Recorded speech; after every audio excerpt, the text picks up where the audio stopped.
अल्हम्दुलिल्लाहि रब्बिल आलमीन वस्सलातु वस्सलामु अला सय्यिदिल अंबिया'i वल मुरसलीन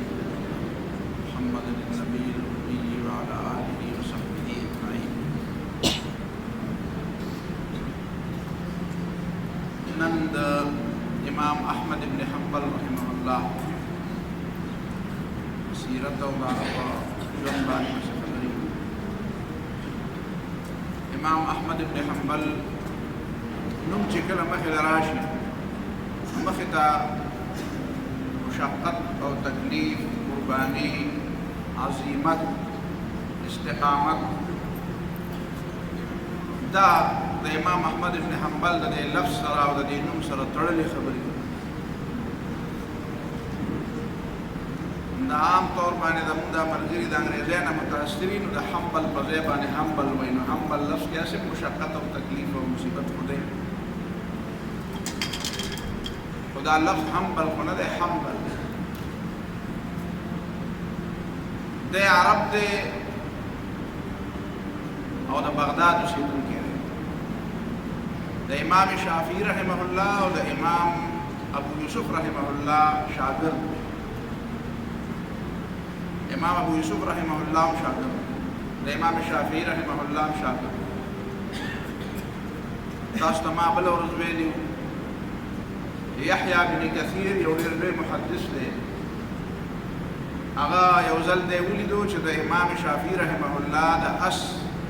अगवागी निवले वे और रवानो दे प अस बांधे शुरू सवाल जवाब व तराउल द खपल सुई पर जरिया द इमाम मोहम्मद रहमहुल्लाह ज़ामन डीर दी द यौनुम सालिह दे द बन्नुम अहमद दे द बन्नुम मुहम्मद दे द बन्नुम हसन दे द बन्नुम हुसैन दे यवेलूद ज़ैनब न मिले दगदा औलाद द पर ज़ामनों की दादो कसान देर लुए उलमा यो सालिह और यो मुहम्मद यो अब्दुल्लाह मोहम्मद न द अब्दुल्लाह रटानी अब्दुल्लाह बिन अहमद और सालिह बिन अहमद दाद लुए उलमा दे युज़वी त दे सालिह ते हुए कि दे यहया बिन कसीर तौली का खत व तौली के विदा खत ला वापस योसा चीज़ों को बदे माने शर्मे कम ना तो बदे खुशहाली कम जो दे इमाम शाफी रहमहुल्लाह द अस वागी में निवली चिमाई दे यो तरफ दा वागी निवली वे और ताई दे बल तरफ दा वागी निवली वे तो तमाम से पूरा ताबम से दक करी ता तमाम से मिलावशी इमाम शाफी रहमहुल्लाह पर ढेर ज़्यादा कदर था। इमाम शाफी रहमहुल्लाह मिस्र के ऊपर दे मदीना बगदाद के ऊपर कला कला बाच इमाम शाफी रहमहुल्लाह बगदाद तरागे ददना बेदा वादा गस्तजते वजल जमा ख्वाला मिस्र तराशा बदे आखिरने ज़माना की जिक्र दे इमाम अहमद इब्न हंबल ला मसाइल ला मुश्किलात शुरू की दो दे इमाम शाफी रहमहुल्लाह यखूब हुई खूब कि में रसूलुल्लाह सल्लल्लाहु अलैहि वसल्लम बोलिदो इमाम शाफी रहमहुल्लाह और आते हुए अहमद इब्न हंबल तो हुआ या किताबाने बद खल्क़ुल कुरान पर मसला की ढेर ज़्यादा इम्तिहान और ढेर तकलीफ बदर बांध राजी उटीन शाह आखिरकार अल्लाह ताला ताला ढेर नुमुम दरकरी और उसका इल्म बड़ी दुनिया तफूश न इमाम शाफी रहमहुल्लाह कल जो शागिर्द दा खत वर्को मिस्र में राह दिलता बगदाद का और बगदाद की इमाम अहमद इब्न हंबल ता खत वर्को अगर खत उलस्तो असड़े दे तपूस के विषय पे गए तरीके लिए किताब दा खत कतले न दे ना वे ना मान दे कतले विदाई पे के लिए दी इमाम आने बड़े ज़्यादा सख्त वखरा रवान में और इमाम शाफी रहमहुल्लाह रा तवेल दी रसूलुल्लाह सल्लल्लाहु अलैहि वसल्लम कोई ठीक बात है शक्लक बात है पर एक खबर बानी खबर नवा न उड़े नो इमाम अहमद इब्न हंबल रहमहुल्लाह दा में ज़हनी तौर बानिजान दे खबर तो ढेर ज़्यादा तैयार रोड़े में इंतहाई कम खड़ा मामूली गुम दे बस दबू बाने बे गुजारा के इधर न रोड़े तो मेरे परवाह न साथ इंतहाई दर्जा तहज्जुद गुजार बस खबर बेड़े न कवली आम खल्क सर बड़े ज़्यादा नास पास के देना खल्क तो बेबी आम खल्क सर डेर केने में बिया बलदी हुई ना बकरा पैदा शी बस वाज और नसीहत और तकवे और नूर ज़ेख बोले या मुतालिया का या चतकी नफल कवाओ खुदा याद व जिक्र कवाओ دې خلکو سره ډېر زیات به سره خلک ملت کېږه ما ځکه دا به په خپلو خویونو راواړئ ته به په خپل خوی روان ته به په خپل خوی روان اړې خو دوی به تا په خپلو خویونو راواړئ نو بعد دی به ډېر زیات داسې خلوت پذیر غونته کې و خلوت نشین غونته کې دی په 164 هجري کې پیدا دی او دی د 3 کالو و چې د ده نه د ده والد صاحب وفات شو او بیا لکه څنګه د امام شافعي رحمه الله ټول تربیت د هغه مور کړی دی نو د ده تربیت هم ته خپل مور کړی دی په دې بغداد کې و د بغداد نه علاوه دی ډېرو علاقو ته تللی دی د علم د طلب دپاره په استادانو کې دا دوه استادان ډېر زیات مشهور او قابل شخصیات دي د ده په شاګردانو کې امام بخاري دی امام بخاري د ده شاګرد دی امام مسلم د ده شاګرد دی امام ابو داود د ده شاګرد دی دا لوی محدثین دا لوی علما دا د شاګردان برای راست شاګردان دي امام بخاري ته برای راست سبق ویلی دی امام مسلم ته برای راست سبق ویلی دی امام ابو داود ته برای راست سبق ویلی دی دا د ډېر لوی عظمت دی د چې کوم کتاب لیکلی دی مسند احمد ابن حنبل د کتابونو په دې نومونو کې دا 8 قسمه نومونه راغلي د یو لفظ دی مسند معنا دا ده چې د صحابه کرامو په نومونو باندې د یو صحابي نوم به راځي د مرتبې په لحاظ او بیا به د هغه روایات راجمع کوي نو ته د یو صحابي روایات 40,000 احادیث دي په دې مسند احمد ابن حنبل کې 40,000 احادیث دي بغیر د تکرار نه پکې 30,000 احادیث دي دا چې کوم سند کله بدل شي نو دا حدیث بدلیږي سند چې کله بدل شي دا د حدیث او اصطلاحات وایي نو دا حدیث د په دې کتاب کې دومره احادیث دي بغیر د تکرار نه او سره د تکرار نه دومره دي نو دې څه مطلب بغیر د تکرار نه 30,000 سره د تکرار نه 40,000 دي دې معنا دا ده چې یو حدیث چې دی دا حضرت عمر هم نقل کړی دی او عبدالله ابن عمر هم نقل کړی دی نو د متن په لحاظ سره خو دا یو دی خو د سند په لحاظ سره دا 2 حدیث دي چې یو په دې سند را نقل دی او بل په دې سند را نقل دی سند د رجال ته وي دي سړو ته وي تاسو ته ما بل اوس خبره وکړه چې په کومه ذریعہ باندې دا حدیث مونږ ته را نقل شوی دی ته سند وي سند د سره شته لکه مونږ زمانه سبا سند څه ته وایو سرټیفیکیټ ته وایو ډیګري ته وایو چې ډیګري ولا ویا ډیګري ولا سند دی هغه دی نو سند په خوا دلیل ته ویل کېږي نو دا یو قسم د دې تم په دې ویل سند وایي چې مطلب دا چې یو د سبق ویل د پلانکې مدرسه کې پلانکې کالج کې پلانکې یونیورسيټي کې د درس کړی دی سبق ویل دا مسند احمد ابن حنبل دا ډېر اهم او ډېر معتمد کتاب د امام احمد ابن حنبل رحمه الله زیات د سیرت تعلق د امتحان او د ازمایش سره امتحان او ازمایش د په دې خلق القرآن په مسله کې خلق القرآن د لفظ څه معنا ده دې معنا دا ده چې په هغه زمانه کې څه خلق او هغه خلقو یو ناره لګولې وه د هغې بیا ډېر زیات ملګري را پیدا شو حکمرانان یې بیا ملګري شو هغه ناره دا لګولې وه چې دا قرآن مجید چې دی دا د الله تعالی مخلوق دی دا الله تعالی پیدا کړی دا عامه داسې خبره ده چې تاسو کې کوم کسان داسې چې هغه په دې ژورو خبرو ډېر نه پوهېږي نو هغه دا خبره نظرانداز کړي که پوه پرې نه شوې نو بیا نظرانداز کړي که پوه شوې پرې نو بیا جاره خبره ده خیر دی که سړی یو ځل پوه نه شي نو بیا دې ځان پوهېږي قرآن مجید د الله تعالی کلام دی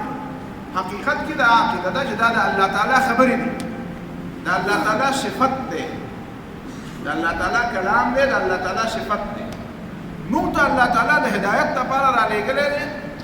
که د هدایت لپاره را لېږل مطلوب نه وی نو دا الله تعالی به موږ له دا قدرت نه وی راکړی موږ له به دا وس نه وی راکړی چې موږ په دې باندې تلفظ وکړو موږ دا په خوله کې ادا کړو لکه قل هو الله احد الله الصمد لم يلد ولم يولد ولم يكن له كفوا احد دا چې موږ وایو د وینا لپاره الله تعالی موږ دا طاقت او قوت دې لپاره راکړی دی چې زموږ هدایت ورته مقصود دی چې تاسو په سمه لاره راشئ که دا خبره مقصود نه وي نو قرآن چې دی دا د الله تعالی صفت دی انسان په دې باندې قادر نه دی چې دا را په قابو کې راولي اوس هم قرآن مجید د چا په قابو کې په دې معنا باندې نه راځي چې د هغه په هغه ټولو الفاظو د هغه په هغه ټوله معنا د هغه په هغه ټولو مطالبو باندې دی دعوه وکړي چې او زه به بالکل د آخره حده پورې پوهېږم چې د دې ټولو آیاتونو همدا مطلب دی د دې نه علاوه بل مطلب نه دی دې زمانه کې دا خلک دا سوال ډېر زیات کوي چې دا الف لام میم په دې معنا باندې مونږ نه پوهېږو نو دا مونږ ته سره په قرآن مجید کې راغلی نو همدا د دې دپاره راغلی دی چې الله تعالی تا ته دا ښیي چې ته په دې قرآن مجید باندې قابو نشي موندلی ته دا دعوه نشي کولی چې د قرآن مجید پر ټولو خبرو دا څه پکې دي په دې زه د آخره حده پورې پوهېږم ولا يحيطون بشيء من علمه الا بما شاء دا الله تعالی په معلوماتو باندې دا الله تعالی په کلام باندې چاته داسې ګرفت نه ملاوېږي داسې کمان په چاته نه ملاوېږي داسې چاته نه حاصلېږي چې دی وایي چې زه په د هرې خبرې د آخره حده پورې پرې زه پوه شم الله تعالی د دې لپاره چې خلک دا دعوه ونه کړي چې د قرآن پر ټولو خبرو په آخري په هر مطلب پوهېږم الله تعالی په دې کې حروف مقطعات هم راوړي الف لام میم کاف ها یا عین صاد الف لام میم صاد ها میم نو دا الفاظ دي د دې اوس هغه معنا چې په حقیقت کې کومه ده د الله تعالی نه بغیر بل چاته نه ده معلومه موږ ته دې لپاره راولېږو چې دې کې ډېر مطالب دي یو مطلب پکې بنیادي دا دی چې ګوره د دې باوجود چې زه په عربۍ ژبه پوهېږم خو د دې په مطلب نه پوهېږم نو خپله علمي کمزوري به ورته ومني دویمه دا ایمان بالغیب دپاره چې د الله تعالی په دې څه مطلب دی نو مونږ وایو دا ټیک دی د الله تعالی چې دې نه څه مراد دی نو دا ټیک دی بهرحال قرآن د الله تعالی کلام دی د دې مثل نشته ګوره کعبه کور دی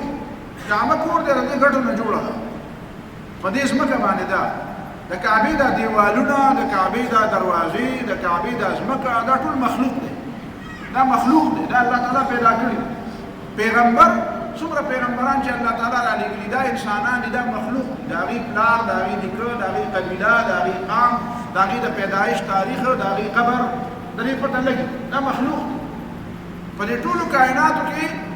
په دې ځمکه د موږ سره بس یو د الله تعالی کلام داسې دی قرآن د الله تعالی کلام چې دا مخلوق نه دی دا د الله تعالی صفت دی او د کوم وخت نه چې الله تعالی دی او داسې وخت نه دی راغلی په دې کائناتو کې چې الله تعالی پکې نه و نو داسې وخت نه دی راغلی چې د الله تعالی یو صفت پکې نه و څنګه چې الله تعالی ازلي دی ابدي دی قدیم دی نو داسې د الله تعالی صفات هم قدیم دي الله تعالی د همیشه د اول نه عالم و د اول نه حکمت والا و د اول نه قدرت والا و د مخلوق یو هم نه و بیا هم د الله تعالی صفت د علم صفت د قدرت صفت د ارادې د حیات د مشیت دا صفتونه د الله تعالی د ابتدا نه وو یهودیانو همیشه لپاره د الله تعالی په دې کتابونو کې کله چې دوی ګمراه شوي دي خپله چې کله دوی ګمراه شي نو دوی بیا د همیشه لپاره دا کوشش کړی دی چې د الله تعالی طرف ته چېرته سم بلونکی سم داعي چې را پیدا شي نو دوی د هغه په دعوت کې او د هغه په کار کې خامخا څه نقصان را پیدا کوي دا د یهودیانو طریقه ده په کار دا وه چې دوی دا کړي وی چې یاره مونږ ګمراه یو نو چې بل څوک ښه دی نو زه به په خپله باندې ډېر ښه نه یم خو بل سړی ښه دی نو هغه ته خو به دعا کوم مونږ د یو خدمت نه شو کولی د ځان تعریف نه دی په کار نه وایو داسې خو زه داسې ډېرو علماو ته دعاګانې کوم هغه ته ویم نه چې زه تا ته دعا کوم کله فقرا شي نو ورته ووایم خو چې چېرته یو جومات ته لاړ شم او چېرته جومات کې عالم درس کوي نو زه ورته دعا وکړم زه یم یاره خو شکر دی چې څوک شته چې خلکو ته دین خو ښیي که نه هر ځای کې څوک دی زه ورته نشم رسېدلی نو بل څوک خو دا دی شته چې خلکو ته خو دین ښیي خلک د خدای په دین پوهېږي د خدای په کتاب یې پوهېږي په قرآن یې پوهېږي په حدیث یې پوهېږي یو سړی په خپله نیکي نشي کولی هره نیکۍ ته نشي رسېدلی چې بل څوک هغه نیکي کوي نو پکار ده چې دی ووایي چې یاره زه نشم کولی دی خو کوي که دا د مسلمانۍ خبره ده یهودیانو کې دا مصیبت دی چې دوی وایي چې نه چې مونږ غرق شوي یو مونږ تباه شوي یو نو بل سړی دې اوچت نه وي نو په ځای د دې چې هغه اوچت ته ځان ورسوي نو هغه د خپلو نه رانیسي او ښکته یې را اچوي د دې همیشه دپاره په پیغمبرانو باندې مې الزامونه لګولي تاسو د یهودو تاریخ وګورئ په داود علیه السلام الزام لګولی په سلیمان علیه السلام الزام لګولی په لوط علیه السلام الزام لګولی په یعقوب علیه السلام الزام لګولی په هارون علیه السلام الزام لګولی دا ټول ګوره هارون علیه السلام خو د دوی د بني اسرائیلو پیغمبر دی. داود علیه السلام هم په بني اسرائیلو کې پیغمبر راغلی. سلیمان علیه السلام په بني اسرائیلو کې پیغمبر راغلی. خو دوی په دې پیغمبرانو باندې الزامونه لګول. د دې په کتابونو کې اوس هم شته. دلته د رسول الله صلی الله علیه وسلم په زمانه کې یو یهودي و، لبید ابن اعصم دا لبید زوی د اعصم. دا هغه سړی دی چې په نبي علیه الصلاة والسلام باندې جادو کړی. خپلو لوڼو ته یې ویلي چې الونه یې ځان سره ملګري کړی وي، هغه هم داسې پلیتې وي. او دا جادو خو د پلیتو خلکو کار دی. نو دا جادوګر کې ماهر دی و، الونه یې ځان سره ملګري کړی وي او نبي علیه الصلاة والسلام باندې جادو کړی او بیا الله تعالی رسول الله صلی الله علیه وسلم ته د آخري صورتونه وښودل، قل اعوذ برب الفلق، قل اعوذ برب الناس. او په دې ذریعه باندې د نبي علیه الصلاة والسلام دغه جادونه الله تعالی دی بچ. نبی علیه الصلاة والسلام دا غینه پرانیسته. نبی علیه السلام فرمایي داسې ومنه که چې دا وجود راله چا تړلی و. پښتو کې اوس هم خلک وایي دا به چا تړلی وي، دا وجود یې راله داسې تړلی. او دا چې الله تعالی ورته کومه طریقه وښودله، هغه کوي کې دننه د نبي علیه الصلاة والسلام یخته ومنځ و داسې په هغې کې وله غوټې ورکړې وې. هغه نبي علیه الصلاة والسلام راوښکله، غوټې وې پرانستې، هغه په معجزې په طریقه پرانستې کېدې، داسې په نه پرانستې کېدې. او نبی علیه الصلاة والسلام په دا آیاتونه وي. نو نبی علیه الصلاة والسلام فرمایي بالکل داسې شوه چې دا وجود مې بالکل آزاد شو. او دا یې چاته ونه وي، خاصو خلکو ته یې ووي، خلک به دی وایي د نبي علیه الصلاة والسلام ورته وایي پرېږدئ ماله الله تعالی شفا راکړه او بس مسلې زیاته ونه خو بس دی پوه شه او کار یې پوه شه، الله تعالی به له سزا ورکړي. دا لبید ابن اعصم د دې ظالم په ذهن کې یو خبره وه چې زما هغه جادو خو ناکام شو، خو د دې محمد صلی الله علیه وسلم د دې دعوت د ناکام کولو دپاره به زه یو منصوبه جوړ کړم. د ځینې روایاتو کې دا راځي چې د دې ډانډې د دې خلقو قرآن د دې مسلې ډانډې د لبید ابن اعصم ته رسېږي. او بیا د هغې نه بعد د هارون الرشید په زمانه کې یو سړی دی، بشر د هغه نوم دی. بشر یو بل هم دی، هغې ته بشر حافي وایي، هغه اختیار نه ګرځېده. بشر حافي ډېر ملنګ او درویش سړی دی، ډېر نیک او صالح سړی دی. همیشه لپاره به اختیار نه ګرځېدل، اختیار نه ګرځېدل د هغه عادت و. بعد د هر چا بعضې ځان له ځان له یو نظام یو فکر یې د هغه بل دی، هغه بشر حافي دی، دا بل بشر دی. دې بشر چې کوم دی دا بشر ابن غیاس المریسی دی، بشر ابن غیاس دی. نو ته دا خبره ډېره زیاته مشهوره کړه چې قرآن او دا معتزلي وو. معتزله په هغه زمانه کې د ګمراه فرقو یوه ډله وه. معتزله اعتزال ګوټه کېدو ته وایي، ځان له کېدو ته وایي، جدا کېدو ته وایي. حسن بصري رحمه الله درس کوه، حسن بصري درس کوه. په درس کې دا خبره راغله چې کوم سړی ګناهګار دی، ګناه وکړي، غلا وکړي، زنا وکړي، شراب وڅښي، قتل وکړي، خو د ایمان نه وتی نه او د ایمان نه انکار نه کړی، نو دا سړی مؤمن دی، دا سړی مؤمن دی. په ګناه کبیره باندې یو سړی کافر کېږي نه. دا د اهل سنت والجماعت عقیده ده. په هغه زمانه کې چې کومې بدعتي ډلې وې، په هغې کې دوه ډلې وې، یو خوارج وو، بل معتزله وو. خوارج به وایي چې نه، چې سړی ګناه وکړه، ګناه کبیره وکړه، نو دا د اسلام نه بهر ته ووت. سړی دروغ ووایي دا کافر شو، چې سړی غلا وکړه دا کافر شو، چې سړی مونځ پرېښود دا کافر شو، چې قتل یې وکړو دا کافر شو، چې شراب یې وڅښل دا کافر شو، چې حرام یې وکړو دا د خوارجو عقیده وه. معتزله چې وو د دې دا عقیده وه چې نه دا مسلمان هم نه دی او کافر هم نه دی. دې ته وایي منزله بین المنزلتین، د ایمان او د کفر په دې منځ کې یو بله لار جوړه کړه. وایي نه چې چا ګناه کبیره وکړه نو دا مسلمان خو ځکه نه دی چې دا خو ګناه یې وکړه، او کافر ځکه نه دی چې په خدای خو مني، آخرت خو مني، نو کافر نه دی. نو واصل بن عطا یو سړی و، واصل دا نوم د حسن بصري په مجلس کې ناست و. نو حضرت حسن بصري رحمه الله په دې مسله باندې بحث کوو چې ګوره یو سړی چې ګناه یې کړي خو ګناه ته جایز نه وایي، چې ګناه ته حلال وایي بیا خو کافر دی. یو سړی غلا کوي او غلا ته جایز وایي بیا کافر دی. یو سړی شراب څښي او شرابو ته جایز وایي بیا کافر دی. یو سړی مونځ نه کوي او بېنمازۍ ته وایي ټیک ده نه انکار کوي بیا خو کافر دی. یو سړی قتل کوي او قتل ته جایز وایي بیا خو کافر دی. او هیڅ شک نشته، خو چې جایز ورته نه وایي، حلال ورته نه وایي، نو دا مسلمان ګناهګار دی او مسلمان. که د الله تعالی خوښه شي سزا به وله ورکړي او که خوښه شي نو معاف به یې کړي، دا د الله تعالی خوښه. نو دا واصل بن عطا پاسېدو لکه مجلس کې مدرس کې استاد درس کوي او سړی پاسي وایي دا خبره داسې نه ده. چې دی پاسېدو وایي نه داسې نه ده، حسن بصری ته وی چې کوم سړی ګناه کبیره کوي نو دا نه مسلمان دی او نه کافر دی او بیا خبره ته وخت کې نه خو لاړه ته په یو ګوټ کې کېناسته درس نه پاسه لاړه ته په یو ګوټ کې کېناسته حسن بصری رحمه الله ورته وی اعتزل عنا وی لاړ د موږ جدا شو نو دا معتزله دا نوم شو دا نوم ورپورې ونښته فسم المعتزله دا نوم شو بیا د دې معتزله نور هم ډېرې خرابې عقیدې دي نور هم ډېرې ګډې وډې وایي د دې بنیادي غلطي تا که ما ښودله بنیادي غلطي د دې څه ده معتزله دي که خوارج دي که جبریه دي که قدریه دي که دا شیعګان دي دا چې څومره بدعتي فرقې دي څومره ګمراهې فرقې دي د دې په هغه زمانه کې د ټولو نه لوی بنیاد دا و چې دوی به عقل به په شریعت باندې حاکم کو وی چې کوم خبره په عقل کې نه راځي دا موږ نه منو چې کومه خبره په عقل کې نه راځي موږ دا نه منو دا د یونانیانو نه متاثر دي یونانیان خو هم ګمراه هغوی خو عقل په وحی باندې حاکم کړی و حالانکه په عقل خو ډېرې خبرې نه معلومېږي په عقل خو ډېرې خبرې نه معلومېږي عقل سره به ته څه وکړې چې عقل چې دی دا خو صرف رڼا ده چې سړی ړوند دی نو په رڼا به څه وکړي یوازې بټري در سره ده لاټین در سره دی خو ته ړوند دی ستا په سترګو کې رڼا نشته نو ته به په عقل په هغه رڼا باندې به یوازې څه وکړي د دې وجې نه علامه اقبال ووایه علامه اقبال وروسته به علامه اقبال په ورځ باندې به راځي انشاءالله هغه په دې باندې ډېر خلک پوهېږي هغه وایي خرد واقف نہیں ہے نیک و بد سے عقل باندې نیکی و بدی نه معلومېږي عقل نیکی و بدی نه معلومېږي بڑی جاتی ہے ظالم اپنی حد سے او په عقل کې دا کمان دی او دا نقصان دی پکې دا ډېر غټ ظالم دی دی قبضه لري په هر څه عقل په هر شي باندې حاوي کېدل غواړي دی سورېدل غواړي نو دی به لږ ځان د دې لپاره به د وحي واګې اچوي زه دوه دلیلونه وایم د دې لپاره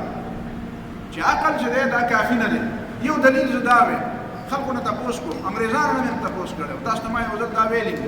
ما وی ډوډۍ په کوم لاس خورې وی چې په کوم مې وخوړ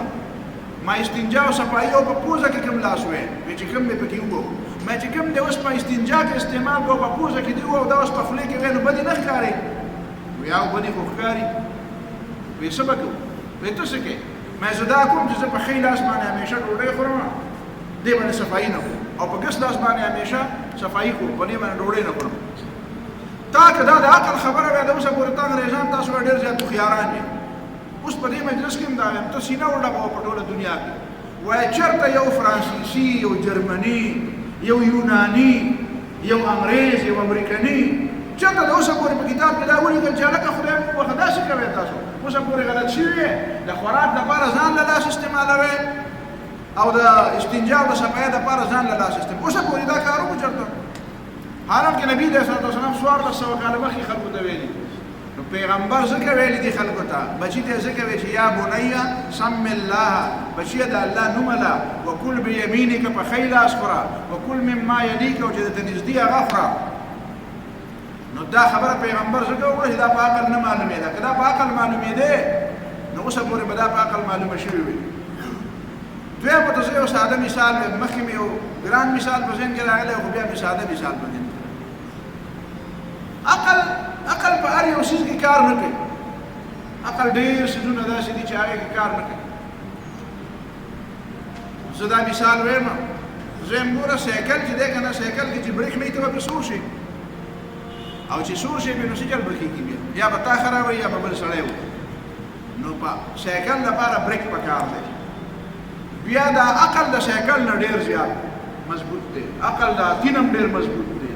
عقل د ریل ګاډي نه هم ډېر غټ دی د جهاز نه هم ډېر غټ دی نو چې د دې هر څه نه ډېر غټ دی نو بیا د عقل بریکونه پکار دي که نه دي پکار عقل خو ریل ګاډي له بریکونه جوړوي خو د ځان بریکې نشته خپل بریکې نشته چې د کوم شي بریک نه وي او شی ډېر زیات مضبوط وي او ډېر زیات طاقتور وي نو د هغې نقصانات هم ډېر زیات وي نو که د سایکل بریک نه وي او فیل شي نو څومره خلک به مړه کړي مړه به نه شي وکړو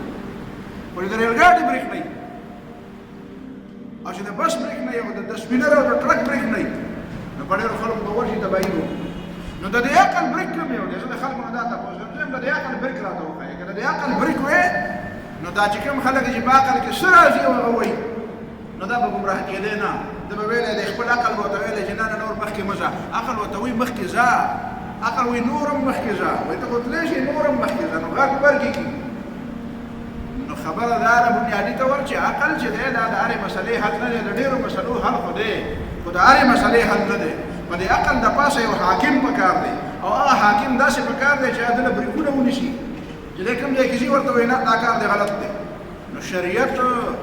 وحی د الله تعالی تعلیمات د الله تعالی له طرف نه وحی د پیغمبرانو تعلیمات دا د عقلونو بریکونه دي دا د عقل بریکونه دي که دا بریکونه دی نه لري کې نو انسان جاهل کېږي بیا انسان بیا ضدي کېږي بیا د ځان دشمن کېږي دا اوس تاسو ګورئ دا ساینس چې کومه ترقي کړې ده په ایمان یې ووایي دا ترقي یو طرف ته او دا تباهي چې دا څومره را پیدا کړې دا تباهي بل طرف ته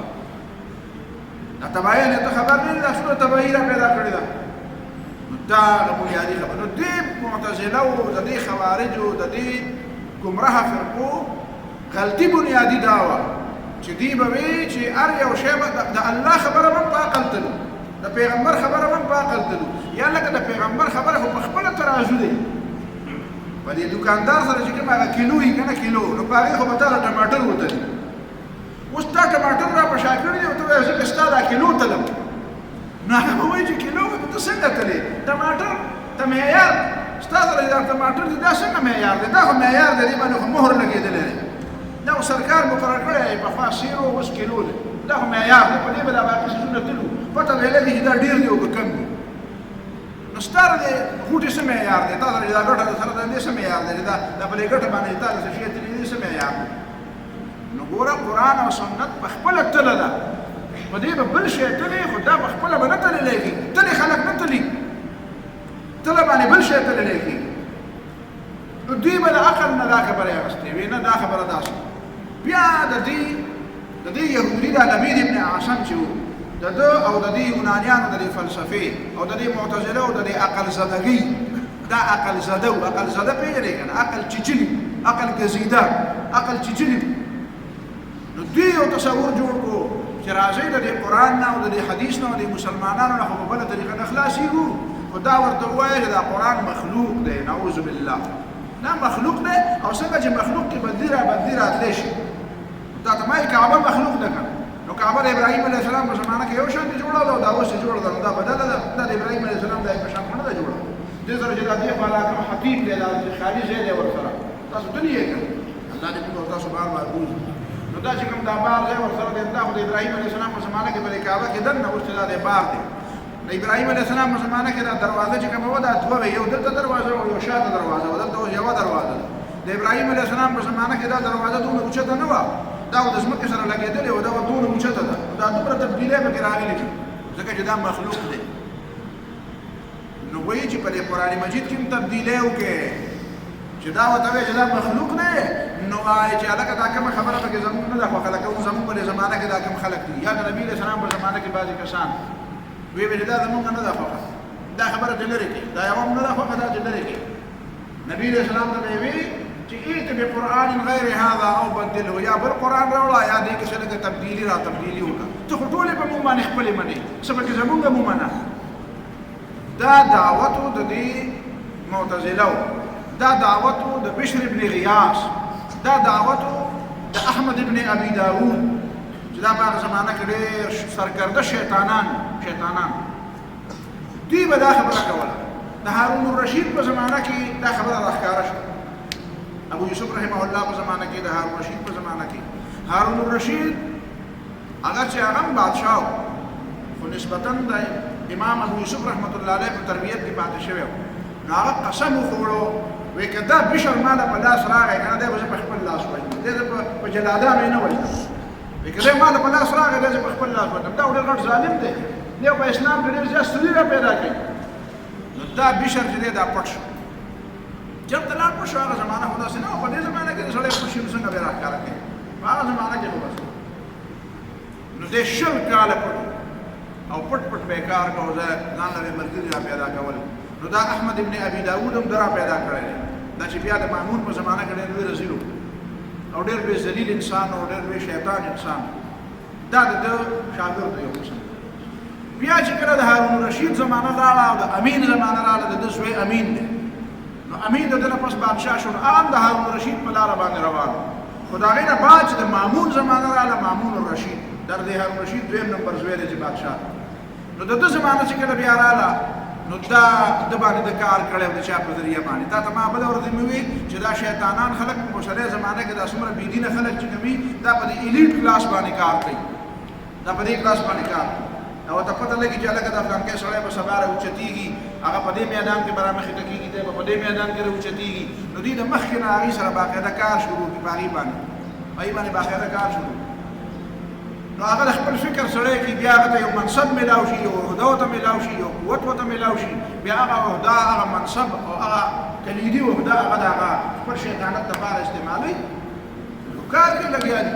زموږ دا مذهبي خلک اول کار نه کوي چې کار کې نه ایله ووټونه غواړي به ډله صرف ووټ راکړه او باقي به مزې کوه به د یو ووټ نه تاویږي را تاویږي هلکه د ووټ نه علاوه د خدای د نور هم کارونه دي په دې تکړه خلکو باندې او په دې علمي خلکو باندې او په دې قوم کې چې کوم عالي دماغ دي په دغه خلکو باندې کار وکړي دا خلکو د اسلام پیغام ورسوي ته یوازې د ووټ نه تاویږي را تاویږي دې نه بغیر بل څه کار نه پېژنې د اسلام نو ځکه همدغه حل دی بیا ما ته وایي یاره ته به مونږ پسې داسې سختې وایي خفه کېږي را خفه کېږم به درنه نه چې ته د یوې ګټه نه بغیر بله ګټه نه پېژنې د اسلام دغه ده چې ستا پکې خپله فایده نه وي نو بل کار نه پېژنې نو بهرحال خلک خو کار کوي شیطانان چې هغې کار کوو نو دا مامون خپل ملګری نو مامون چې کله او دې دغه ته یې وویې دا احمد ابن ابي داود چې دا ډېر د هغه زمانې یو داسې سړی و چې گویا که ته ویلی شي چې دا د یهودیانو مکمل آلیکارو او د دې خلق القرآن د دې مسلې بلکل علمبردار نو ده د مامون سره غوږونه نږدې کړي وو مامون په ده باندې اعتماد و مامون وی دا ته چې کومه خبره کوې دا بلکل ټیک ده نو دی قاضي په ذات مقرر نو لاندې چې څومره قاضیانو دا ټول د هغه کسان واغېستل چې کوم د ده د عقیدې خلک نو په مسلمانانو باندې او په سمو علماو باندې بیا د سختې او د تکلیف دور راغی نو دا هغه دور دی چې بیا د امام احمد بن حنبل رحمه الله مشکلات شروع شو ته بیا ولګېده ته اسحاق ابن ابراهیم د خپل پولیس چیف مقرر هغه زمانه کې د دې وزارتونو دا طریقې نه وې داسې کړې زموږ په دې زمانه کې لکه مثلا چیف جسټس چې به و نو دا به وزیر قانون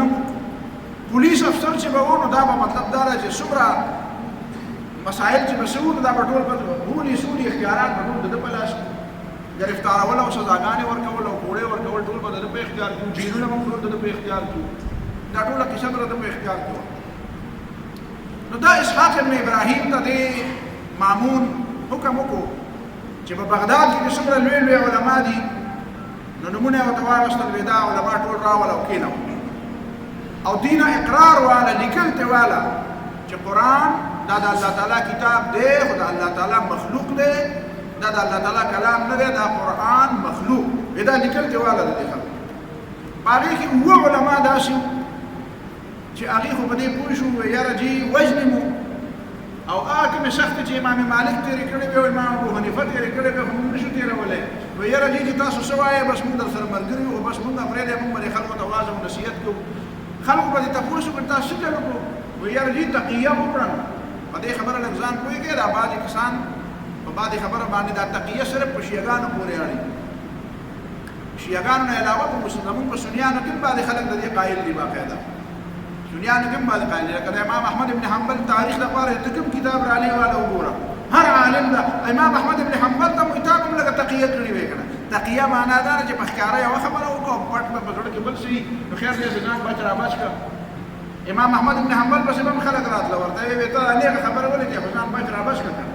دې ته تقیه وایي نو دی اووه علماو خو تقیه وکړه دوه علما دي یو امام احمد ابن حنبل دی بل محمد ابن نوح دی محمد ابن نوح هم په هغه زمانه کې ډېر لوی عالم دي دواړه ورته وایي چې نه پولیس افسر صاحب ته خپلې خبرې په خپل ځای کوه په دې کې به کار نه لرئ قرآن د الله تعالی کتاب دی القرآن کلام الله غیر مخلوق قرآن مخلوق نه دی په دې کې انسان ګوتې نشي والی دې کې انسان د ځانه تبدیلي نشي کولی دا د الله تعالی کلام دی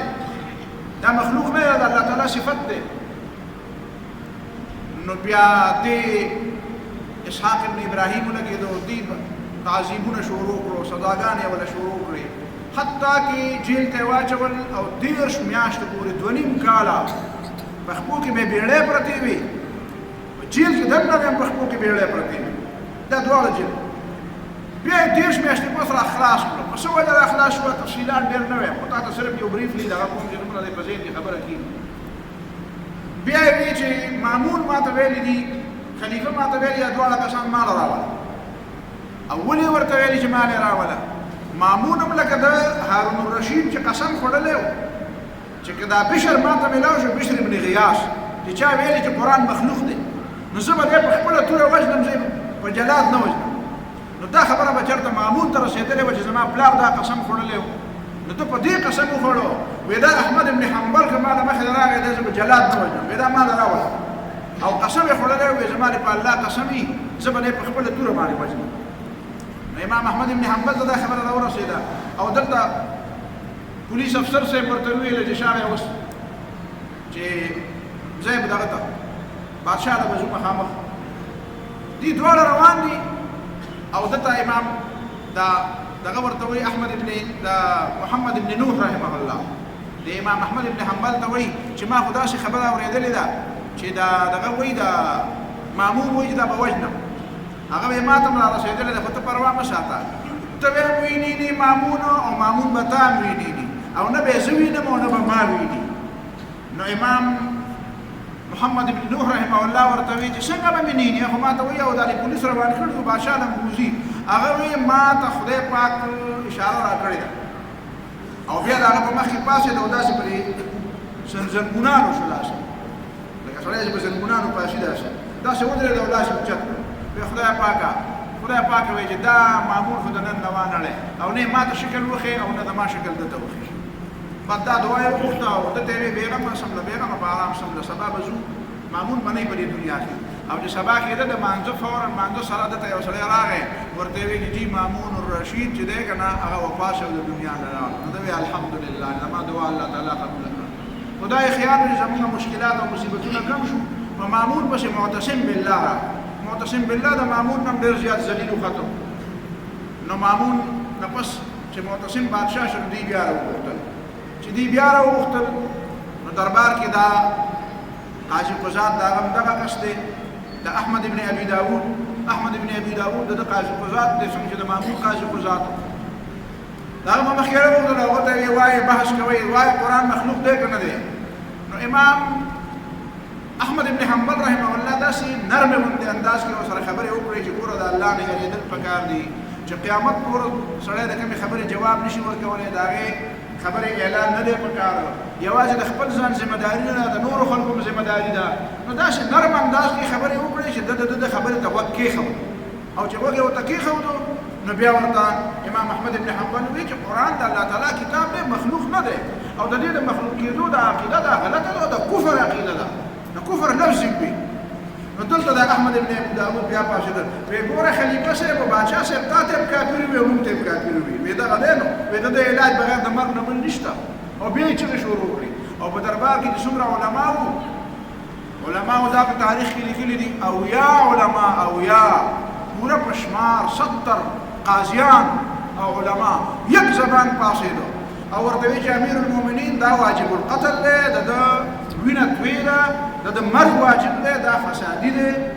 د ده بل علاج نشته. دا راته ځکه وایم چې په نن زمانه کې علما په علماو فتوې لګوي. فلانکی عالم جي دا ګمراه دی، فلانکی داسې خلک موږ ته وایي یاره جي یا خو داسې وایي خو او بل مولوي صاحب خو ویلي چې دا ګمراه دی. نو ما ورته وایي چې غریبه ته نه د قرآن نه خبرې، نه د حدیث نه خبرې، نه د خپلو مسلمانانو د تاریخ نه خبرې چې په تاریخ کې څنګه چل شوی دی چې د بادشاه په مخ کې د قاضیان راځي او وایي دا واجب القتل دی، د خدای نه نه یېرېږي. نو هغه معتصم چې لږ ونې نرم شوی و که نه هغه یې هم پرې اوچت کړو. ورته وایي تا ته کافر وایي. بیا امام دغه ولګېدو، معتصم ولګېدو، ورته وایي زما په مخ کې وله کوړې ورکړې، کوړې وله ورکړې اویا کوړې به وله ورکولې، اویا کوړې به ورکړو. دی خو غریب ضعیف و، دی خو د خوراک تا ته به خوراک به ډېر نه کوو، وجود یې هم داسې کمزوری و. هغه کوړې به نه برداشت کولې. بیا جیل ته یې ولېږي، بیا جیل ته لاړ. څه موده په جیل کې و. بیا د دې احمد ابن حنبل تره دی، تره هغه ورغی او په ښه طریقه باندې بیا سفارشونه وکړو چې یاره جي دا علما راولی دی علاقې او دا د ده سره بحث وکړي، تاسو سړی جیل ته اچولی دی. نو بحث ورسره وکړئ چې چې ملامت هم کړو ټیک دا که ملامت هم نه کړو کم از کم دغه خبرې ته خو وخت کېدی نو د معتصم په زمانه کې بیا دوباره بیا راوستو د جیل نه بیا واپس کړو بیا دربار ته راوستو بیا د احمد ابن ابي داود ولګېد د دور سره بیا مناظرې او بحثونه شروع کړو په مناظره کې به همیشه نن مناظره وشوه سبا بیا مناظره وشوه بل ورځ بیا مناظره وشوه 3 ورځې مناظرې وشوې 3 ورځې چې مناظره وشوه بیا د امام احمد ابن حنبل خبره جواب برچا سره نو خبره جواب برچا سره نو لکه مثلا یو سوال هغه دا کړی دی احمد ابن ابي داود یو سوال دا کړی وی امام احمد ابن حنبل ته ته دا راته ووایه چې داسې وخت و چې خدای و او قرآن مجید نو وی او داسې وخت و چې خدای و قرآن مجید نو راغلی نو نازل شوی نو وی بد دا خبره ټیک شو که نه چې خدای پاک و قرآن مجید نو خو بیا چې قرآن مجید وروسته راغی خو بیا خدای پیدا کړ نو احمد ابن حنبل ورته وی ته راته ووایه چې داسې وخت و چې خدای و او علم ورسره نو وینا داسې وخت نو خو دا د خدای علم دی کنه چې نو قرآن مجید نو زما سره نو کنه دا خو نه د خدای په علم کې نو تاسو به خبره ورسېدې کوم درته کنه یا رسېدل نو وریا بیا خبره مخکې مو نه شي بیا پولیس ته تاسو کوي ما نه تاسو کوي بل عالم علماء دلته پولیس ته ناشته علماء ناشته وی چې دا وی چې قرآن ما سره نو نعوذ بالله د خدای سره نو او تعالی خدای رښتو راولې کنه نه چې تعالی خدای رښتو راولې نو څه مطلب دی چې هلته د خدای سره نو یا لکه دا ما او تا چې اوس پیدا شو نو زموږ دا روح هم اوس پیدا دی دا روح الله تعالی د دنیا نه مخکې پیدا کړی دا روحونه الله تعالی کله پیدا کړي دا په زرګونه کاله مخکې پیدا کړي په لکونه کاله مخکې پیدا کړي نو دا روح نو زه خو دلته نو پیدا په مردان کې نو او روح مې کوم ځای الله تعالی سره چې کله یو وخت چې پیدا کړو دا پیدا کړه تاسو موږ ټول پیدا کړو دا روحونه را پیدا نو دې څه مطلب دی دا موږ روح مخکې نو امام احمد ابن حنبل ورته وی چې خدای پاک وونو علم وکړ نو وی او علم وونو خو دا قرآن علم دی کنه دا قرآن د علم حصہ ده دا کلام دی دا صفت دی وی دا څه وخت چې خدای پاک وو د خدای صفاتونه نو چې خدای پاک وو طاقت نو خدای پاک وو قدرت نو خدای پاک وو حکمت نو دا څه ویلې شي ته نو دا څه نشم ویلې ځکه چې بیا خو مامون ته پته لګي دا معتصم ته پته لګي دا شیخ بل څه دی هغه خو دوکه کوي اصل کې نو دا باسونه چې بیا وشو بیا به هر حال معتصم د هغه مبارک لږ باندې نرمي اختیار کړه او ورته ویې چې داسې چلو به جزا کور ته لاړ شه بل کور کښېنه خو بار ته به نه راوځي نو امام احمد ابن حنبل رحمه الله په کور کې نظربند شو د دې معتصم نه بعد بیا واسق خلیفه شو چې واسق خلیفه شو واسق هم دقسې طریقه وکړه خو البته داسې چلې وکړو چې بیا راغی احمد ابن حنبل ته سوال جواب راولېږو چې په کوم ښار کې زه اوسېږم دې ښار کې به ته نه اوسېږې کوم ښار کې زه اوسېږم دې ښار کې به ته نه اوسېږې بغداد نه ځه چې ما ته پته ونه لګي چې ته به دې بغداد کې نو امام احمد ابن حنبل سوچ وکړو چې یاره ویې ښه ده زه به چېرته لاړ شم او بیا په کور کې داسې کېناستو چې بار به هېچ چاته پته نه لګېده چې احمد ابن حنبل د دې کور نه تللی دی که دلته کې شته د واسق نه بعد بیا بل خلیفه راغی متوکل چې متوکل راغی نو متوکل خو د مخکې نه د هغه څه کتل چې احمد ابن حنبل رحمه الله کما مقاومت وکړو کما ډوډۍ وخوړې او کما عزیمت اختیار کړو خبره یې بدله نه کړه د هغه ذهن کې دا خبره ناسته وه چې نه خبره د امام احمد ابن حنبل لا ټیک ده چې کله متوکل خلیفه شو نو بیا راغی او امام احمد ابن حنبل نه معافي یعنې وغوښتې چې زموږ د خاندان خلکو په تا کې ظلم کړی دی د هغې معافي غواړم او بیا ورله تحفې هم ډېرې ورکړې تحفې هغه قبول نه کړې خو بهرحال هغه ته بیا اساني پیدا شوه بیا راووتو بیا په جومات کې به درس هم کوو بیا به یې فتوې ورکولې بیا هغه ټول کسان چې هغې د خلقو القرآن دا کومه خبره چې شوشې پرې ایښودې وې هغه ټول قاضیان او ټول مفتیان هغه د سزاوار کړو هغه یې بدل کړو هغه یې لرې کړو او د اهل سنت والجماعت دا چې کوم مسلک دی چې کوم د امام احمد ابن حنبل مسلک دی دا هغه شایع کړو د هغې نه بعد بیا دا مسله دفن شو دا د امام احمد ابن حنبل کمال دی امام احمد ابن حنبل مبارک د هغه زمانې لوی علماو دا ویلي دي خاص کر بشر حافي بشر چې کوم حافي دی هغه وایي په ټول امت کې دوه عظیم خلک دي که دا دوه خلک نه وی که نه نو زموږ نه به د اسلام خدای خبر چې موږ به په دوربین کې اسلام لیدلی وی که نه به مې لیدلی وی څوک وی یو په صحابو کې ابوبکر صدیق رضی الله تعالی عنه او یو د صحابو نه بعد احمد ابن حنبل رحمت الله علیه وی دا دوه کسان دي چې د دې په وجه باندې دا دین باقي پاتې دی که دې دوو کسانو لږ ونې کمزوري اختیار کړې وی که نه نو بیا به زموږ دا حالت نه وي. او امام احمد بن حنبل رحمه الله له په جیل کې خلک ورتله، جیل کې به ول خلک ورغله، نصیحتونه به ورته کول. وی دې ټول مولیانو تقیې کړي دي، ځان یې بچ کړی دی. وی چې زه یاره خو چې بس خلیفه صاحب اختیار دی چې څه وایي نو، او چې ډېر علما څه وایي موږ هم ورته لکه اوس سړی ځان بچ کړي که نه.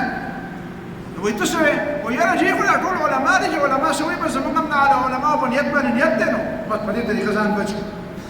نو دې احمد بن حنبل ته وی ګوره خلکو به ورته نصیحتونه کول، ورته وی چې داسې وکړه چې دا ټول خلک تقیې کوي، نو خو ته هم وکړه که نه، بوډا سړی دی او کوړی دا یوازې د اسلام ستا په سر خو نه دی آباد، خو لږ په ځان رحم وکړه که نه، لږ په ځان تکلیف دی، دومره تکلیفونه دې تېر کړه، نو اوس لږه اساني طلب کړه، لږه بادشاه د طبیعت مطابق خبره وکړه. نو دی ورته وایي امام احمد بن حنبل ورته وایي دا راته ووایه چې عوام پوهېږي نه او عالمان تقیې کوي، نو دا دین به بیانوي څوک چې عوام پوهېږي نه، عوامو سره علم نشته، او عالمان چې دي هغه تقیې کوي، هغه صرف ځان را بچ کړي چې ما ته د خیر نو چې عوام نه پوهېږي او عالمان صرف د خپل خیر سوال کوي، نو د دې دین خدمت به کوي څوک. بیا ورته بل یو مولوي صاحب راغلی دی، هغه ورته وایي ګوره وایي په شریعت کې خو دا هم شته که نه چې لا یکلف الله نفسا الا وسعها، الله تعالی د چا نه د هغه د وس نه زیات نه غواړي، او په شریعت کې خو دا هم شته که نه چې ولا تلقوا بایدیکم الی التهلکه، ځان تباهۍ ته په خپله مه هلاکوئ، ځان ته خو ځان هلاکې دا دی، ګوره که نه د شریعت په لاره موله راځي. وایي ګوره که نه الله وایي چې ځان مه غر کوه او ته خو دا بیا ځان غر کې. نو هغه ورته وایي د بخاري دا حدیث، بخاري خو نه وه جوړه شوې په هغه وخت کې، ورته وایي دا حدیث دې لیدلی دی، بیا وروسته په بخاري کې راغلی، د شاګرد دی امام بخاري چې رسول الله صلی الله علیه وسلم لا یو صحابي راغی، حضرت خباب رضی الله تعالی عنه، غریب صحابي، مزدوري به یې وکړه، لوهار د اوسپنې کار به یې کوه. نو دا ظالمان دا د مکې دا بدماشان سرداران به راله، او ده چې به په اور په هغه بټۍ کې کومه اوسپنه توده کړې وه د ټکولو دپاره، نو هغه به یې راواغسته او په دې سر به یې ولکېښ او د داغونه به یې ورته ورکول، او ورته یې ووایه د محمد صلی الله علیه وسلم نه واپس شه. هغه به نه واپس کېږم چې مړ کېږم نو مړ به که خو واپس کېږم نه. نو هغه حضرت خباب رضی الله تعالی عنه ډېر زیات تنګ شو. نو نبي علیه الصلوة والسلام را راغی مکه، نبي علیه الصلوة والسلام د بیت الله ته داسې ډډه والې وه، وایي د خدای پیغمبره الا تدعو لنا الا تستنصر لنا، د خدای پیغمبره ډېره سخته شوه، د برداشت نه خبره بهر شوه، نو دعا راله وغواړه چې الله تعالی اساني پیدا کړي، چې الله تعالی مدد راولي. وایي چې ما نبي علیه السلام ته دا خبره وکړه، نو د نبي علیه الصلوة والسلام رنګ د غصې نه سور شو، د نبي علیه الصلوة والسلام رنګ د سور سپینو، چې خفګان او غصه راغله، نو تاسو به وایئ چې په دې مخ کې وینې تاویږي داسې، وایي داسې دا مخ د غصې نه سور شو. وایي راته یې وایي چې تا سختې لیدلي، ته وایې دا سختې دي، وایي سختې هغه وایي چې په تېره زمانه کې به یو سړی مسلمان و، نو خلکو به د مسلمانۍ نه اړه او دی به نه اورېده، نو لاس او خپې به یې ورله وتړل او کنده به یې ورله وکرله، پکې به یې کېنو، او بیا به یې ګومنځې د اوسپنې ګومنځې به یې راواغسې، د اوسپنې ګومنځې، او داسې به یې ورله د سر ګومنځه، دا یخته به یې داسې دا غوښې به یې ترې ګومنځولې، نو دا هډوکي به یې داسې سپین پاتې شو، دا غوښې به ترې رالې، او بیا به یې بل راوسته، او بیا به یې کېنو، او په دې سر باندې به یې ورله اره کېښوده، او داسې به یې ورو داسې اره کوو، او په دې منځ به یې دوه ټوکړې کړو، ورته یې د اسلام نه واوړه، هغه به یې نه اوړم. وایي تاسو خو جلبازي کوئ، تاسو په اسلام کومه قرباني کړې ده؟ نو امام احمد بن حنبل ورته وایي دا د چا دپاره دي؟ دا ته چې ما ته وایې چې ولا تلقوا بایدیکم الی التهلکه، ځان په زور باندې مه خرابوئ، نو دا پیغمبر د چا دپاره ویلي دي؟ ولې دغه مؤمنان موږ مؤمنان نه یو. اسلام چې دی دا په دې نه کېږي چې ته به ځان بچ کړې، چې معمولي سخته در باندې راشي او ته به یاره دې تقیه پکار ده. په تقیه معنا دا چې به ځان بچ کړه، ما ته د خیر او نور اسلام پوه شه او کار یې پوه شه، او چې کله حالات ښه بیا به خیرې خبرې کوو. وی نه، وی دا اسلام قرباني غواړي، دا اسلام دا عزم غواړي، دا د الله تعالی د دین دپاره دا استقامت غواړي. وی په استقامت پوهېږئ، وی ما ته دا نصیحتونه مه کوئ، دا موږ چې دا نومونه لیکلي دي که نه، نو دا د خدمتونه ډېرو خلکو کړي دي په آرام حالتو کې، او داسې ښه په قلاره ناست او چې دا شاګردان دې را چاپېره، یو څوک به د خپې چاپې کوي، یو څوک به د یخې اوبه راوړي، یو څوک به د تحفې راوړي، یو څوک به په جیب کې هدیې ږدي، داسې نه وایم چې دا بد کار دی، دا ښه کار دی. خو په داسې حالت کې خو زما غوندې بېکاره سړی به هم د اسلام خدمت وکړي داسې خو زمونږ غوندې بېکاره خلک به هم پاتې چې لکه بس مونږ زمونږ یو استاد و الله تعالی دې وبخي مولانا عنایت الرحمن صاحب هغه به وایي داسې موقع به راغله هغه به وایي چندخان وایي چې مونږ او مارانو سړي وژلي دي چندخان وایي چې مونږ او مارانو سړي وژلي دي نو په دې طریقه کار نه کېږي په دې کېږي چې عزم چا د وجنه چې دا اسلام دې ته را رسېدلی دی د چا د وجنه چې دا ژوندی دی د چا د وجنه چې دا نظام دا داسې ځلیږي نو دا ځکه ځلیږي چې خلکو داسې تکلیفونه او داسې سختې تېرې کړي دي نو دا امام احمد ابن حنبل دی یو روایت د بیهقي دی خو ما بیهقي پسې ونه کتو تصدیق مې ونه کړی شو خو ډېرو علماو لیکلی دی وایي چې کله امام شافعي رحمه الله دا خبره د دې لپاره کومه چې لږ پته راته ولګي امام شافعي رحمه الله چې کله خوب ولیدو د نبي علیه الصلاة والسلام چې نبي علیه السلام یې په خوب کې لیدلی دی چې احمد ابن حنبل ته ووایه چې د خلق القرآن په مسله باندې به درته تکلیف راځي ټینګ شه آخري انجام به ستا په حق کې آخري فتح به ستایي امام احمد ابن حنبل خو هغه بشارت او هغه زیری لیدلی و نو هغه سړي ربیع نوم دی چې چا ورله دا خط راوړی نو ربیع وایي ما امام احمد ابن حنبل ته وی چې ګوره د امام شافعي خط مې در راوړو او د پیغمبر علیه السلام ستا په باره کې د خوب نو خوشحاله نه شوې وي چې خوشحاله شوم که نه نو سختې خو به راځي خو پیغمبر علیه السلام خو به رانه رضایي که نه خدای خو به رانه رضایي که نه نو ما ورته وی چې ډېر خوشحاله شوې وي چې او ډېر خوشحاله شوم نو ما ورته وی چې ما داسې زیری نه راکړې نو ما ته یې وی چې ما سره خو څه نشته به دا دغه دي نو جامې یو کمیس دی او یو مې دا اغوستی دی نو دا لنګ دی نو دا خو دله نشم درکولی خو دا به دله درکړم نو دا کمیس یې بې ماله را دا لنګ دا څادر چې کوم د پاسه د کمیس په ځای اغوستی نو دی لاړ د امام شافعي رحمت الله علیه ته یې ووي نو هغې ورته ویې چې څه تحفه وایي څه زیری یې دله در نه کړو امام شافعي ورته وایي وایي څه زیری یې دله در نه کړو نو هغه وایي زیری خو راله راکړه وایي څه وایي خپل کمیس یې راله راکړه وایي داسې خو امام شافعي ورته وایي وایي خیر دی کمیس خو یې تاله درکړی دی دا دنه ناله استا شو خو یو کار وکړه وایي دا کمیس وینځه او د هغې اوبه ماله راوړه نو هغه وایي په دې اوبو به څه کوې وایي دا اوبه به رالمه او دا به هره ورځ پر خپل تندي پورې مږم نو ما ته به الله تعالی څه مقام راکړي تندي پورې به دا اوبه مږم نو دا دویم دا چې امام احمد ابن حنبل به دې کوړو کړه بادشاه په دربار کې وو نو په دغه وخت کې د لنګ پرانستی شو ډېرې زیاتې داسې کوړې به وي چې اتینه به چا ورکړې نو اتي به هم برړې والي نو دا لنګ یې پرانستی شو او دی په دې پوه شو چې دا لنګ او لاسونه مې ورته تړلي دي نو ده داسې بره وکتل وایي خدای پاکه ستا د دین دپاره لګیا یم نو چې بېعزته خو نه شم کم از کم دا پرده مې ښکاره نه شي نو امام احمد ابن حنبل وایي چې بس زه باید پوه نه شم د سکندونو ټیم